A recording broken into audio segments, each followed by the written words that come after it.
السلام علیکم دوستو، کیسے ہیں آپ لوگ؟ امید کرتا ہوں آپ سب خیریت سے ہوں گے۔ Welcome to my channel K B C. To increase your knowledge please subscribe it. It's episode number 3۔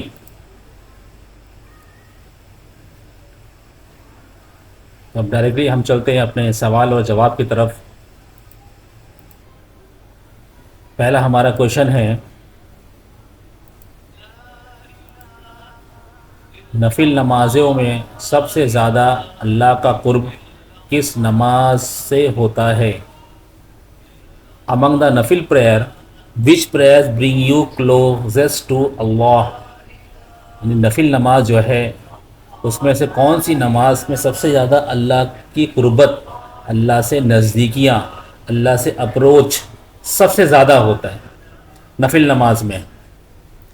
پہلا آپشن ہے نماز اشراق، دوسرا نماز چاشت، نماز اوابین، نماز تہجد۔ اچھا، نماز اشراق کب ہوتی ہے؟ یہ فجر کی نماز کے بعد جو طلوع آفتاب کا جو 20 منٹ کا ٹائم رہتا ہے وہ گزر جائے، یعنی ابھی جو چل رہا ہے وہ 6:54 پر وقت شروع ہو رہا ہے آج کی ڈیٹ میں، یعنی آج اکتوبر 21 تاریخ ہے، تو 6:54 پہ ٹائم شروع ہوتا ہے اشراق کی نماز، اور یہ 9:30 تک رہتا ہے۔ اس کے بعد میں نماز چاشت، تو 9:30 بجے کے بعد وقت شروع ہوتا ہے نماز چاشت کا، اور یہ زوال سے پہلے پہلے ہوتا ہے۔ اور پھر نماز اوابین، یہ مغرب کی نماز کے بعد ہوتا ہے، وقت شروع ہوتا ہے اور رہتا ہے عشاء تک۔ اور نماز تہجد کا وقت شروع ہوتا ہے عشاء کے بعد سے، عشاء کی بات، ہاں عشاء کی نماز پڑھ لی ہم نے، پھر وقت شروع ہوتا ہے تہجد کا، اور یہ صبح صادق تک وقت رہتا ہے۔ تو یہ چاروں نماز جو ہے نفل ہے۔ اب اس میں پڑھیں گے تو ثواب ہے، نہیں پڑھیں گے تو کوئی گناہ نہیں ہے، لیکن اللہ کے نبی کو محبوب تھی، اللہ کے نبی نے نماز تہجد ساری زندگی جو ہے یہ نماز کو پڑھا ہے۔ تو ان چاروں نماز میں سے کون سی نماز سے اللہ کا قرب سب سے زیادہ حاصل ہوتا ہے؟ تو دیکھتے ہیں آنسر کیا ہے، نماز تہجد، کیونکہ یہ نماز ایسی ہے کہ ایک طرف اللہ کی محبت ہے اور ایک طرف نیند کی محبت ہے۔ تو یہ ہمارا ایسڈ ٹیسٹ ریشیو ہو گیا کہ ہم اللہ کی محبت میں جاگتے ہیں۔ جاگنے کے سے مراد یہ اس کا وقت شروع ہو جاتا ہے عشاء کے بعد، لیکن افضل وقت وہ کہا گیا ہے جو رات کا 1/3 یعنی آخری حصہ، یعنی ایک بار آپ نے سو کے اٹھنا، وہ اٹھ کے نیند کو قربان کر کے نماز پڑھنا، یہ اللہ کو بہت محبوب ہے۔ تو نماز تہجد سے اللہ کا قرب سب سے زیادہ حاصل ہوتا ہے۔ چلو چلتے ہیں دوسرے سوال کی طرف۔ ہم چلتے ہیں اگلے سوال کی طرف۔ اگلا سوال ہمارا ہے، سب سے پہلے بیماری کس نبی کے قوم میں پھیلی؟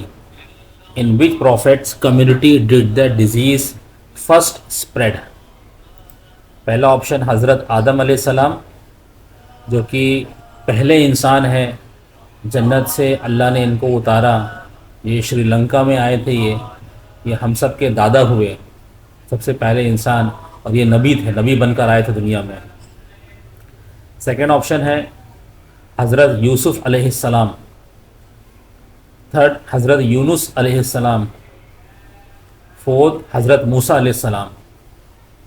یہ سب چاروں نبی ہیں۔ تو کس نبی کی قوم میں سب سے پہلے طاعون یعنی بیماری پھیلی، اس کو طاعون بھی کہتے ہیں، پلیگ بھی کہتے ہیں، سب سے پہلے کون سے نبی کے کمیونٹی میں جو طاعون پھیلا؟ دیکھتے ہیں جواب کیا ہے، حضرت موسیٰ علیہ السلام۔ حضرت موسیٰ علیہ السلام کی قوم میں سب سے پہلے جو ہے وہ طاعون پھیلا ہے۔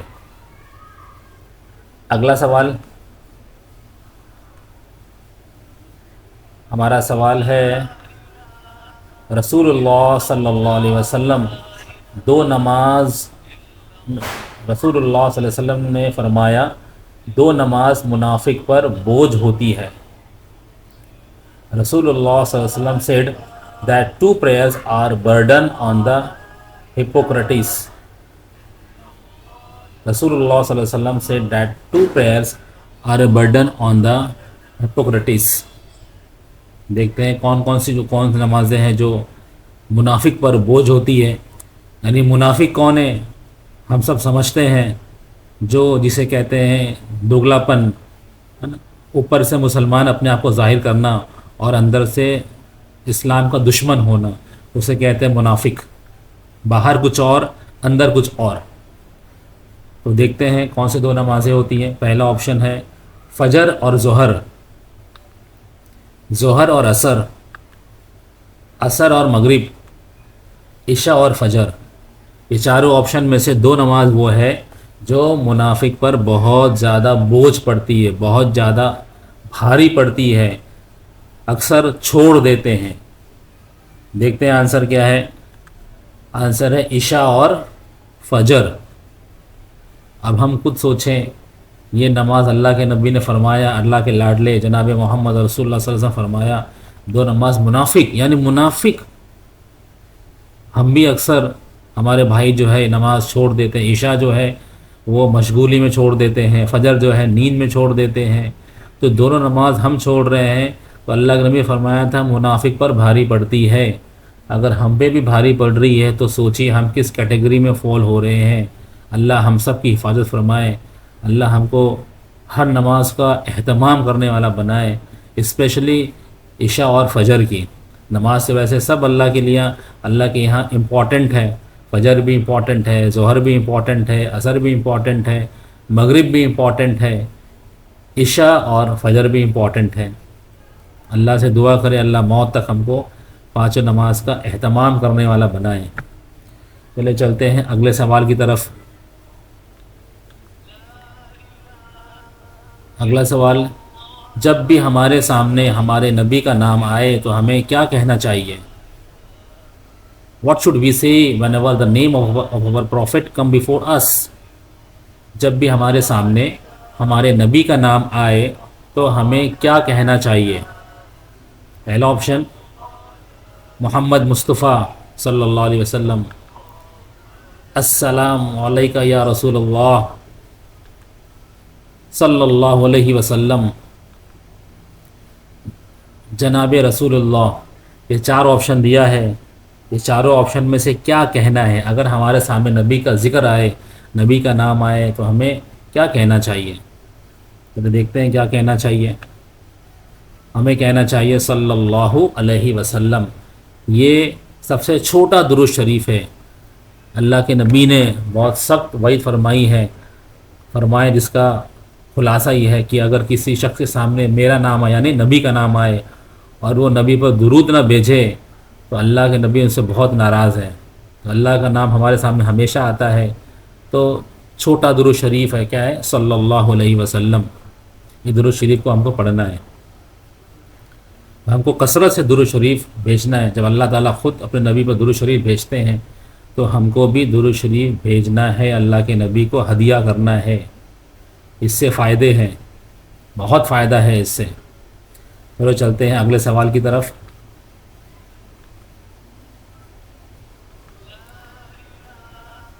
السلام علیکم کا مطلب کیا ہوتا ہے؟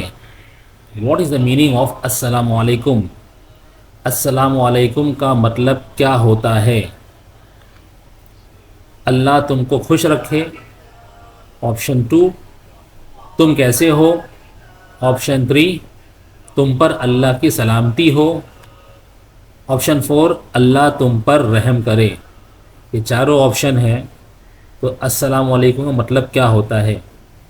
حالانکہ اللہ کے نبی نے ہم کو بہت کثرت سے ہم کو تاکید کی ہے، سکھایا ہے کہ سلام جو ہے کثرت سے کیا کرو، سلام کو خوب پھیلاؤ. جتنا سلام پھیلاؤ گے اتنا سلامتی میں رہو گے. کتنی اچھی دعا ہے، کتنی چھوٹی دعا ہے. اللہ کے نبی چھوٹے چھوٹے بچے کو سلام کرتے رہتے ہیں، ہے نا. اسے عربوں میں جو ہے بہت اس کا رواج ہے، ہمیشہ سلام کرتے رہتے ہیں. آج ایسا ہو گیا کہ ہم صرف اپنے پہچان والے کو ہی سلام کرتے ہیں، اللہ حفاظت فرمائیں۔ ہم کو تو سب کو سلام کرنا ہے، چاہے کس کو پہچان ہو نہ پہچان ہو، مسلمان ہے تو ہم کو اس کو سلام کہنا ہے، اور سلام کریں گے تو ہمارا ہی فائدہ ہوگا، ہم سلامتی میں رہیں گے۔ اگر جو اللہ کی سلامتی میں آ جائے تو اس کی دنیا والے مل کر سب کچھ نہیں کر سکتے ہیں۔ اس لیے سب سے اچھا طریقہ ہے اپنے آپ کو اللہ کی سلامتی میں لانے کا کہ ہم کو سلام جو ہے خوب کثرت سے پھیلانا ہے۔ اچھا، سلام جو ہے نا، سلام کا اصل الفاظ جو ہے السلام علیکم ورحمۃ اللہ وبرکاتہ ہے۔ بہت لوگ کیا ہے شارٹ کٹ السلام علیکم کہتے ہیں، تو یہ غلط ہے۔ کچھ لوگ کہتے ہیں السلام علیکم، یہ بھی غلط ہے۔ تو صحیح الفاظ کیا ہے؟ السلام علیکم۔ جب ہم کو کہنا ہی ہے تو وہ الفاظ کہیں جس سے ہمارا فائدہ ہو، تو کیا ہے؟ السلام علیکم ہے۔ چلو اس کا دیکھتے ہیں آپشن کیا، تم پر اللہ کی سلامتی ہو۔ دیکھیے اگر ہم سلام کہتے ہیں، کسی کو سلام کرتے ہیں السلام علیکم، تو میننگ کیا ہے اس کا؟ تم پر اللہ کی سلامتی ہو۔ Thanks for watching videos. Jazakallah. Meet you soon in the next episode. Please subscribe, like and share for more videos. Jazakallah.